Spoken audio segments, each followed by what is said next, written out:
am an emotional person, right? Emotionally aware person. Let me put it that way. I know when I'm upset. I know what's going to upset me. I know when I'm happy. I know what's going to make me happy. I'm at peace. I am a confident person, which does not mean I don't have doubts. It means I know how to overcome them and mentally push them out of my head.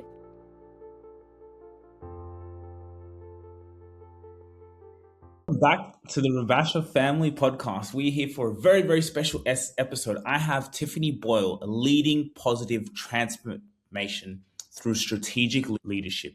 She has had a robust track record in community leadership. Her role as a commissioner of revenue has been focused on implementing effective fiscal policies and initiatives that resonate with constitution needs. In all of her efforts, she has worked to catalyze social awareness and community driven action, fostering a network of impassioned individuals striving for social betterment. She harnesses the skills in marketing and management. Her contributions have been pivotal in orchestrating campaigns that challenge the status quo and advocate for transformative solutions. Her journey has been marked by a commitment to inclusivity and the pursuit of equitable opportunities for community voices to be amplified and heard globally. Welcome so much, Tiffany Boyle. I'm so glad to have you on the show finally. I just want to say thank you because you make me sound amazing. Well, it is true. So, can you take us a little bit back to how this journey started? I mean, even if people now have you on LinkedIn, they're watching this live, you have over 8,000 followers on LinkedIn. You've been passionate about what you've been doing for such a long period of time. But, a lot of people haven't seen the in behind the scenes of, what's come through to your life. So can you talk to us a little bit about, a bit of your history? Marketing is all about storytelling. Dad, when we first started this business, what did you say to me? I said, yes, we do a podcast Why? because I want to tell our story. Why? Because I know the story builds a legacy. Build a legacy. And that is exactly what we do here at ETS Ravasha Media. We market your story on social media so you could build a legacy for those who come after you, to build your business and your personal brand. Yeah, follow us on our platform. Go on our website, etsrobashamedia.com. This is about legacy, and it is about showing up on social media every single day, because if you don't show up, your competition will. Yes, for sure. So I want to say it started back in 2014 when I originally started Emerge. At that moment, it was just a thought process of having a magazine company to promote my friends that were like models and photographers. So it was more about getting them out from a small town into the hands of like people in LA and New York and, the bigger markets, things like that. From there, it grew into, well, let's talk about the business aspect of it versus the talent aspect, because I realized people have all the talent in the world, but if they don't have that business acumen, how far are they really going, right? And then my journey goes from getting my undergrad, my bachelor's degree, to my master's degree, to then running for Commissioner of the Revenue in 2017, learning about campaigning, learning about politics and how that world works, and really how to connect with people from all different backgrounds. I did marketing for a subsidiary of the shipyard prior to that, so I did business development for them.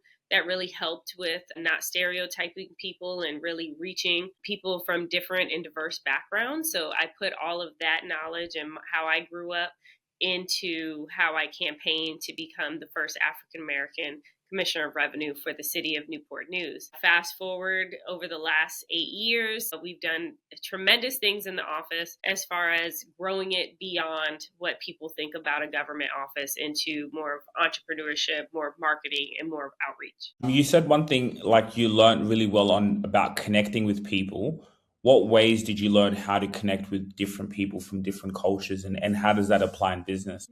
So, on a personal level, I grew up in different areas of the world. I started off in Miami, Florida. So, I still love hot weather all the time. So, right now it's wintertime in Virginia. So, I'm suffering. And then I lived in Virginia. And then I lived overseas in Germany and Saudi Arabia. So, I think that background alone taught me to value other people's cultures, to value different languages, to value different kinds of foods, different experiences, and really embrace what humanity is all about. And I took that, brought it back to the States, and I try to teach other people those things. A real specific lesson is when I was new to business development, I was working with nuclear power plants, and I knew nobody in the field. And if you do sales, people know your contacts is like your lifeline, right?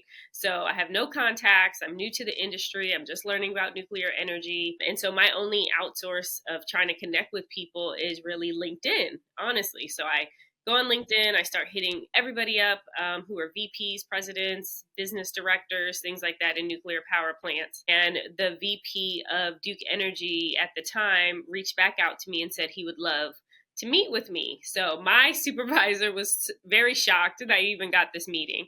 So we go down to Charlotte, and I'm super nervous because I'm like, what am I going to talk to all these people about? I am super young. I'm in my, I probably was just 30. I'm the only female in my department. I'm the only African-American person in my department. And so I'm like, I'm in a field of middle-aged, predominant white men.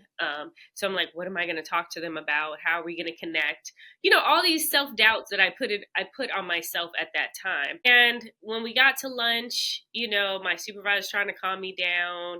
He was like, hey, it's going to be fine. Your presentation is great. Just flow. And so I found out the VP of this huge energy company, his son is doing Hapkido. What my daughter at the time was doing Hapkido. So we're like, whoa. So we connect off of this one thing. And that to me just broadened my horizon. I feel like you have at least one thing in common with somebody. So don't go off of what they look like. Don't go off of how much money they have, what their position is. So you just go with them and be authentically you, and you're going to come out successful. And whatever happens, you are you. And if something bad happens, that's on them, not on you. If something great happens, then that's on both of you, right? So that specific example really taught me to let go of stereotypes. Now, when I was campaigning, it was go to predominantly white churches. They're not going to allow you to speak. They're not going to accept you, things like that. And I was like, no, I'm not listening to any of that. And so I went around, I talked to a lot of pastors from a lot of different types of churches, and everybody was very welcoming. So if they let me speak, it was because out of the kindness of their heart, and they did that in their church. If they did not let me speak, it's because the church didn't allow it, but they would still mention I was there and, still shout my praises or things like that. So that's another good example of don't let other people's stereotypes also hold you back. And just quickly on that, you had mentioned, where did those thoughts or those people come in to say you could never maybe go to a white church and, for example, do that? Was that your own self talk or from what other people were telling you? So for the VP of the energy company, that was me. That was all my self-doubt. Probably came from environment, probably came from social norms, things like that. Now, when I was campaigning, I already had put stereotypes down. That came from other people and their lived experiences, right? So older people, maybe people who didn't have a good experience trying to go to those places or never even tried to go to those places. So they just assumed that's what would happen. So yeah, so I've had both. I just want to talk about that real quick because I think it's so valuable, us, being African as well and doing business. I got to a point where I started to realize a lot of that conversation, I'm like, those are just distractions. Those are distractions. When I walk in the building, I don't see myself as a black person. I see myself as a God. I walk in with that light as a spirit. I see myself as a spirit. So, if you don't accept me for who I am, that's your problem. You know what I mean? But Right. with me not even seeing it, people accept you. People embrace you. When you walk in with that confidence of who you are, white, black, whatever, they see you. So the same thing, you came into those places and they said, sure, they saw the confidence you had. You didn't come in with fear. You didn't come in with doubt. So if they were white, they were like, cool, yes. Or if they couldn't, is because maybe a certain, thing. I don't know. Right. So Right. I love to talk about those things because it's so powerful. We're in the world where, we can create anything from our imagination into reality, and we don't need to have restrictions from the outside world at all. Just because I'm like this, I won't get accepted, Exactly. I agree. I agree. It's like we put ourselves in our own box. So, can you talk a little bit about the business model of Emerge? Like, for people who are watching this, we have quite a few people on LinkedIn Live watching. What's the business model, and how can this impact, for example, your target audience? So our business model, and I like to talk about how Emerge has changed Yeah. over the years, right? Where we learned and we've adapted, which I think is very important for entrepreneurs and business owners to understand. We've gone from strictly being a magazine company to where we were coming out 2 times a year, then we focused on 4 times a year, to now then we were nationwide, trying to do the national thing, and then we learned unless you're doing like over 100K in circulation, national is really not the way to go. You're not going to get your Coca-Colas, always those kind of publications. So then we switched from national to regional, which we found is much better for our platform. You get that regional love from advertisers, from the business owners who are being featured. So it becomes more of a community focused magazine, but yet still has that national appeal, because someone in California could be reading about someone in Pennsylvania or Virginia, right? And then recently, for the last 3 years, we have been doing awards where we give out awards for being like best entrepreneur, most financial growth, things like that, which really helps boost the region, like confidence in business owners, right? Small business owners don't always get the love. So our platform is advertising sales.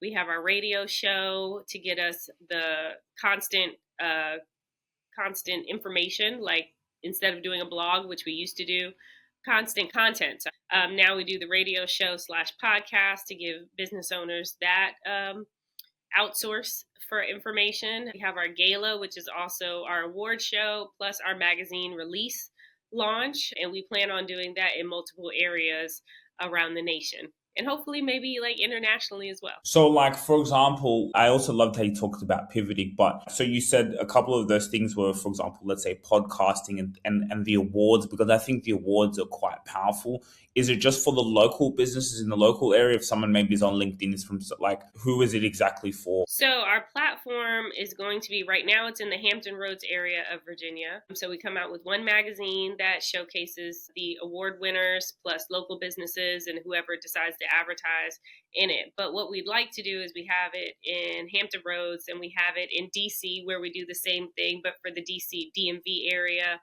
We do it in Atlanta for that area. We do it in Philly for that area. So that way you get, if you're a subscriber to the magazine, you get multiple magazines from different areas. But if you're in the local area, you get to just enjoy, your local heroes. Is it also like a business model of subscribers and then also people who, also want to be featured? Are those two different audiences, or are they the same? Yes, two different audiences. So you have those that want to be featured, and then you also have our subscribers who receive the magazine when it comes out. Yes. And who are like the subscribers? Who is the normal person who subscribes to the magazine? Someone who is looking at starting a business to business. So other businesses that want to connect with different business owners and entrepreneurs, and then a lot of family supporters. So if your daughter is in the magazine because she owns a company and she's being featured, or she won the Emerge Awards, then you subscribe to the magazine just to support. And can you talk a little about like the power of winning awards? Because I also know how much of a marketing tool that is. It's you'd be surprised on how many people want to do business with you because they can see that you've won an award, having that on your website, having that on your email signature.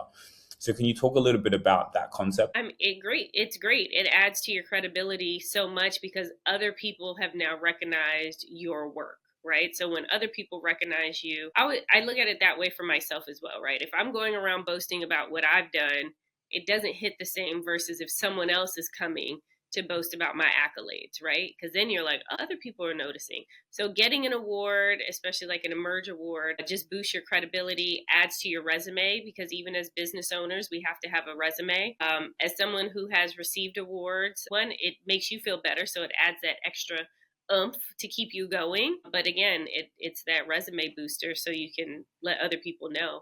And I've had people actually like pay to be on the cover of the magazine just so that they can have magazines to hand out to people to showcase themselves and their business. Wow, I really love that, and the concept of it is genius. Can you talk a little bit about the coaching sessions that you guys do as well? Yeah, so I do what I call coaching / mentoring. So even as Commissioner of Revenue, I definitely mentor business owners or taxpayers on, getting to the next level of wherever they want to be. That side comes more on like the taxation legal side of it. And then for Emerge, we coach about everything, like from documentation, which is what we push the most, so that way you can get access to capital, to self-esteem, to motivation, to business development, all of that. Wow, I really love it. And you were recently, seeing the vision that you have and becoming Inside Business 2012 Women in Business. What was that feeling like? And how have you been able to have this vision and continue going after all these years?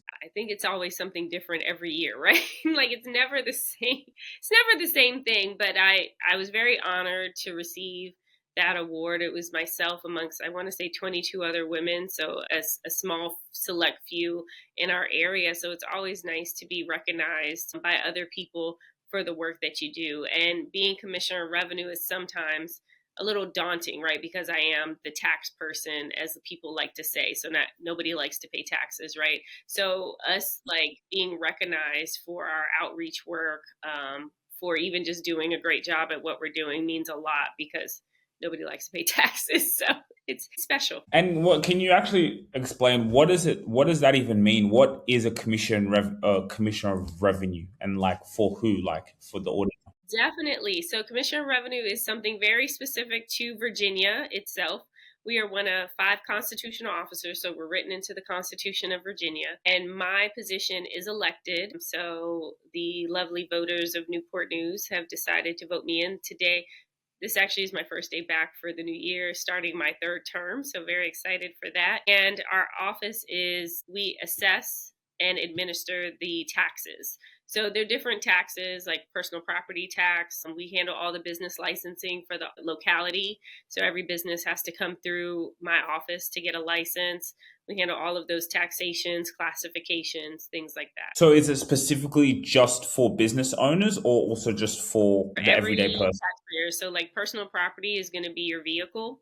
So I always say we are the first level of government people actually connect with in Virginia, because of the fact that once you get a car, you're coming to this office, right? And most people have at least one vehicle, if not more vehicles in this area. So, yep, you're dealing with me. And can you talk to us a little bit about, kind of, you mentioned it earlier about going into politics, like what was that like and what have you learned within that industry? That was a very interesting time, because just running to be the first of anything, right? If you're the first woman or the first minority, things like that, you're always going to get a lot of opposition, right? Just because some people don't like the change. But for me, I was also not the establishment's pick, right? They already had somebody in mind that they wanted to be in this position. So I didn't quite have the support from people who were already elected that a lot of people go to get their backing and support. So I leaned on God I leaned on God for everything, but I had to lean on my team, my family, and really focus on the voters. So I'm actually thankful that I did not have that establishment support, because I focus literally on the voters. Like you said earlier, you used the word distraction. I'm like, if it does not like help my voters or get me a vote, it's a distraction. Everything else is a distraction. So when you are campaigning, and when I talk to other people or coach other people on how to campaign, that's my number one thing. Does it get you the vote? How many votes do you need? Let's go back to goal setting, right? I'm a big person on goal setting. What's your goal? How many votes do you need? How are you going to get these votes? And if it does not fall within that, it's a distraction. Yep. So that's one thing campaigning taught me. Laser focus and like, let's get the job done. I really love that, because you just said it there. You focused on the voters, or the same thing in business, focus on your customers, right? Like really serve. And actually, what someone would have seen was a disadvantage was your actual advantage, because it allowed you to really be in touch with the people and see, okay, what's best for them instead of maybe just like, oh, I'm just running another campaign. So that's really powerful. Can you talk a little bit about the Emerge? I might go back into politics a little bit because I think that's an interesting topic. But the Emerge podcast, like how often are you doing that? Are you hosting it? What's that experience like? And, what's the effect of even someone coming on the podcast if they're a business owner, and how can it help them? So I absolutely love the Emerge podcast. It's myself with two other lovely ladies who are the co-hosts, Deshana and Dorothea. So we call ourselves, ladies of Emerge is what we call ourselves. And we come out, we have 2 guests a month for right now. So we're on the radio show. We're on WHOV 88.1, which is also Hampton University's radio station. So our show airs every Saturday at 9 a.m., but it's going to be a repeat because we only have a new show every 2 weeks. So if you miss 1 week, you get the next. But then we also we convert our radio show into a podcast, so it's there forever. What I love about it is, one, the ladies of Emerge get to talk about different topics. And we get to really dive in deep about, different things like finance, entrepreneurship, mental health, things like that. But then we also get to talk with a small business owner. Now, the small business owner does not have to be in the Hampton Roads area. They could be from all over the world. But we get to talk to so many people and learn about what they do, learn about their stories. And what I love is we want to be real, right? We're talking about emerging and how you grow. So nobody just ever has like a great story where it's just all roses and rainbows, right? So we're like, no, when you hit it hard, how did you emerge? Or if it is roses and rainbows, like how did you make it roses and rainbows, or things like that? And where do you see yourself going in the next 5 years? Now, how it benefits the business owner is, one, they have a podcast that lasts forever, so they can showcase that. Second, they're getting exposure probably over 10,000 listeners, if not more, depending on the podcast and the radio show alone, all over the Hampton Roads area. And then 2, it adds that credibility. You have another resume booster that you can continue to add. So you get little snippets. If I was a business owner and I was on the show, I would save the podcast, record it, share snippets of it so you can see like what nuggets am I leaving. And then for those that are listening or watching, we always ask a signature question, which Deshana is the one that loves to ask this question. Our signature question is, what does the word emerge mean to you? So I would love for you to answer that because it's a great question. Everybody answers it different, which is crazy. Do you mind if I answer it? Yeah, no, I would love it. Okay, what does emerge mean to me? Wow, what does emerge? Emerge for me means to fulfill your potential, to grow and to elevate into who you've always meant to be, and to fulfill that potential. That's what I think of when you say, what does emerge mean to you? That's right. I love it. And from there, even from that, you have to know yourself and know what your potential is, right? So it just can keep going deeper and deeper. And what does emerge mean to you? So to me, it means to be authentically you and to strive for what your definition of success is. And what would you say your definition of success is? That's a good question. So my definition of success on a smaller scale is to reach my goals, right? That's on a smaller scale. On a bigger scale, it is to really connect people and help people reach their level of success. That's what I love to do.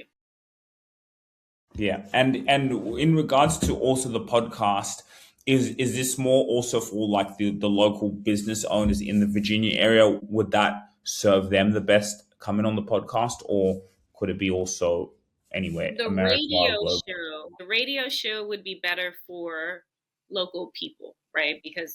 But the podcast would be great for anybody because that can reach wherever. We're on all the major podcast platforms. So like, let me ask you, what is Tiffany doing the next 10 years from now?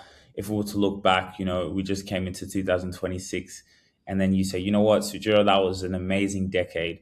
What does that 10 years look like from, like, what are you doing? So I have a castle in Europe, probably in Italy or Spain. That's on my bucket list. I have started a vineyard by the time I'm 42 now. So by the time I'm 52, I would have started a vineyard. My daughter has her own practicing architect firm somewhere, wherever she'd like to be. And she's also mentoring young women who want to be architects.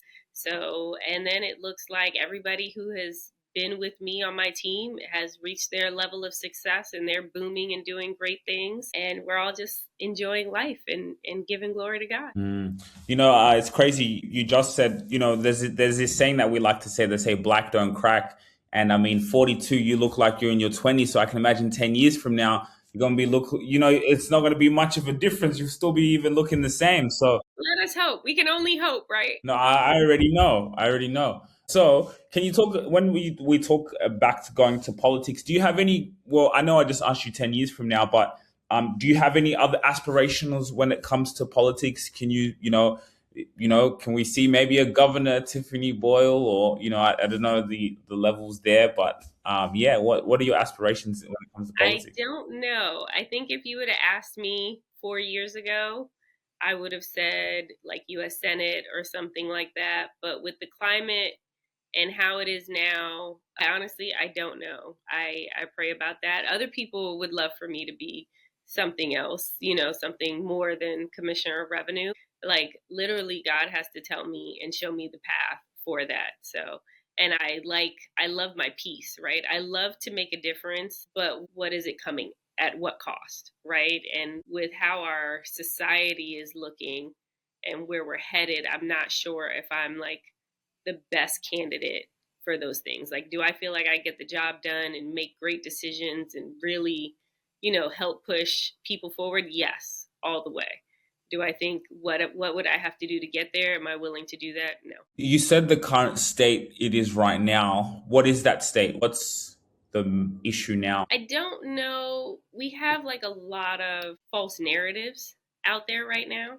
So unless you're like a super personality type A where you're drilling down and you're doing your research and you're knowing all these things, which most people are not, right? We don't have the time. People are working hard. They're supporting their families. They're trying to get groceries on the table. Like you're listening to social media, you're listening to regular media, and it's all biased. I think it's some of it's I hate to say fake news, but fake news. And so we're not going in a climate that I like, right? Where we don't, if you disagree with me and you're on the opposite side, it's like we can't talk to each other. And I don't like that. I feel like we should appreciate everybody's thought patterns and opinions and figure out how we can find a middle ground, because I believe majority of us are in this 80% where we want to be able to support our family, right? We want to be able to maybe go on a vacation or two, or and not have to worry about how much the groceries cost, or am I going to be able to pay my electricity bill, or am I going to be able to pay my taxes on my mortgage because I've turned 65 or 70 or anything like that. So Yeah, but to be honest, I can so see you being in the Senate and being up there. You made some valid points, like, we should be able to, exactly like what we're doing now, having discussions, right? Whether you agree with someone or not, so that's quite powerful. What would your advice to be any business owners who are just starting out, who have a dream and have a vision to serve, because you're at the end of the day, business is all about serving people. What advice would you give that person out there who's starting out or who's even just going through difficult times? Because when you start a business, it's very, very, very, very, very, very hard. What advice would you give? first thing is know who you are. I always start with that. No matter what you're doing, please know your values, your standards, your ethics, all of that stuff. And then second, write your goals down, because once you know who you are, then you can know what you want to be. Where is your business going to be in 5 years, in 10 years? What's your exit strategy? Things like that. After you get that down, then do your research on really how to start that business. The taxes, okay, that's a very important part, not just because I'm the tax person, but I see a lot of businesses go down or close because they can't keep up with the taxes because they didn't know about it. So in the US, know there are three levels: federal, state, and local. And then put that into your budget, right? Make sure you align that. That is how you're going to also come up with your pricing. So research how to start your business, taxation of your business, legality structure of your business, and then how to market your business and what the time is going to take to really get your business from point A to point Z and where you want it to be. Because like I used to say, like, I want Emerge to be a full-time business. Now it's not the same, right? I like where Emerge is right now, but that came from life and knowing where I want it to be. And I don't think because it's not a full-time business that it's not successful, right? So I think knowing that and knowing what level you want your business to be in is very important, so you understand what time you need in order to develop it and grow it. So, like, what's your vision for Emerge from where it is now to get it into your full time business? Potentially, maybe it's running itself, or you're continually running it in your position. Where do you see it going? No, can it run itself would be great, or someone else could run it. I would love that, and let me just delegate and oversee stuff. That's where I would love Exactly. it to be. But no, like I said earlier, I'd love it to have multiple magazines in multiple places, right? Really reach different regions across the world and help a lot of business owners in a fun way. We always say we are here to educate, but also entertain as well and connect people. So I would love to see multiple emerge, like Emerge Hampton Roads, Emerge Atlanta, Emerge Paris. Mm, Would be great. Those kind of things is where I would love to see emerge. that's actually a great idea, and I can also see that happening as well. Awesome. So, what I like to do, I also like to play a game, and I will say like a word, and whatever word comes to your mind, or whatever, yeah, exactly, whatever word comes to your mind in one word, you got to say it, and then I can get you to explain it. Okay. I'm scared, but okay. Politics. Decisions. Explain. You have to decide where you stand and what you are going to stand up for. Values. Important. Explain. Knowing your values and having good values is very important to where you're going to be led in life. Emerge. Growing. You want me to explain? Can you explain that? You're constantly growing. You're constantly like moving to another level, whatever level that may be. Transformation. Change. I mean, that's what you do when you transform, right? You're changing, you're adapting into whatever the transformation is leading you to, but you have to be willing to change in order to transform, and hopefully for the better. So, how often would you be saying we should be transforming? Is that an everyday thing? Is it every quarter? How often should we be changing? That's a good question. I think that is according to the person or the situation. I actually have come up with a framework called LEAP, where I do talk about that. LEAP stands for learn, execute, adapt, and persevere. And in that adapt portion, it talks about change and transformation, how to be flexible and how to adapt. But it can go according to you want to, like, okay, say I'm 42 and I want to get my PhD, right? So now I have to change something in my lifestyle in order to be able to transform into a doctor,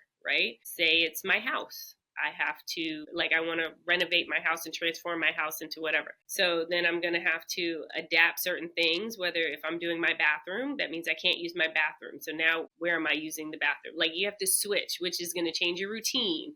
It's going to change like the look of the bathroom. All of those things happen. So it just depends on what you're doing. Do I ever think we should stay exactly the same? No. I do think our foundation stays the same, but I think little things we should constantly be transforming or changing or just getting better at. I love it. Motherhood. Me, I'm a mother. I have a daughter. I have a bonus daughter, her best friend, and I call it, like, I think motherhood, you're a mother to many, right? Not just your biological child or your adopted child or your foster child. Like, I take in all of her friends and help guide them and give them confidence and boost them up with some self-esteem and yeah, so me. Wow, that's actually quite beautiful and powerful. Leadership. Let's see, influence. Yes, you can be a good leader or a bad leader, but all leaders have to influence people to move a certain direction, right? So whether that's in a positive way to reach a goal or a negative way to cause chaos, to be a leader, you have to have influence. As we wrap it up, I want to ask you. You talked about it, and I think it was very powerful. You said, the number one fundamental is knowledge of thyself. When you know yourself, you can go and conquer the world, literally. So, who are you? A multifaceted creature, shall I say that? No, I am an emotional person, right? Emotionally aware person, let me put it that way. I know when I'm upset. I know what's going to upset me. I know when I'm happy. I know what's going to make me happy. I'm at peace. I am a confident person, which does not mean I don't have doubts. It means I know how to overcome them and mentally push them out of my head. I love Jesus. And so I'm constantly striving to be better as a person. Does it mean I'm perfect? No. Does it mean I'm willing to accept my mistakes? Yes. But I constantly try to grow in his word and try to learn what I need to know, because I do believe the Bible has so many leadership level lessons, financial lessons, morality lessons, all of those things. And I just, try to be the best person I can. And what would you say your values are? My values are like integrity is very important. I can't say be a good person because it's different to everybody, but being kind to people as much as I can be. Again, striving to be better for myself. And then, yeah, honesty. Wow, I love it. I love it so much.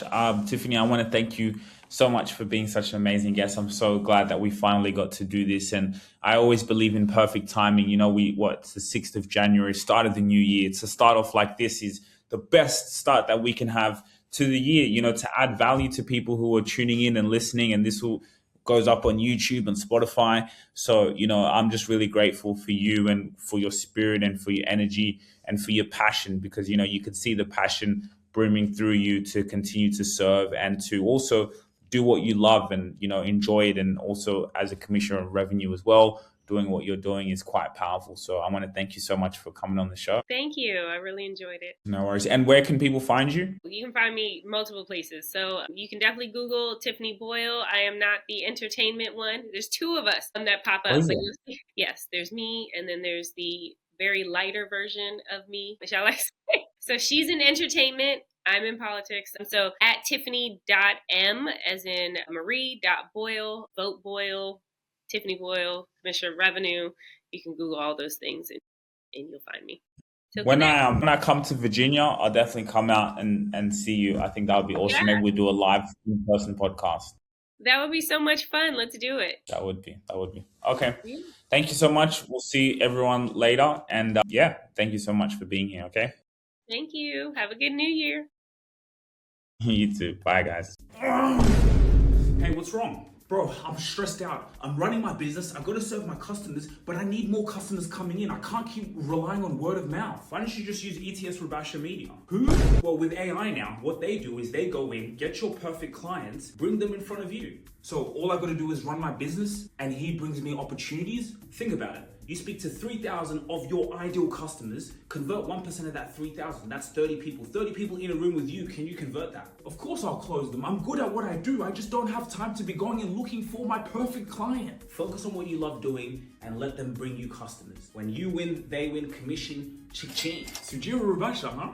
Yeah, Sujira Rubasha. Go and Google them, man. Come on, take it to the bank. If you really enjoyed this video, make sure to click here, and I'm sure you're gonna love that one.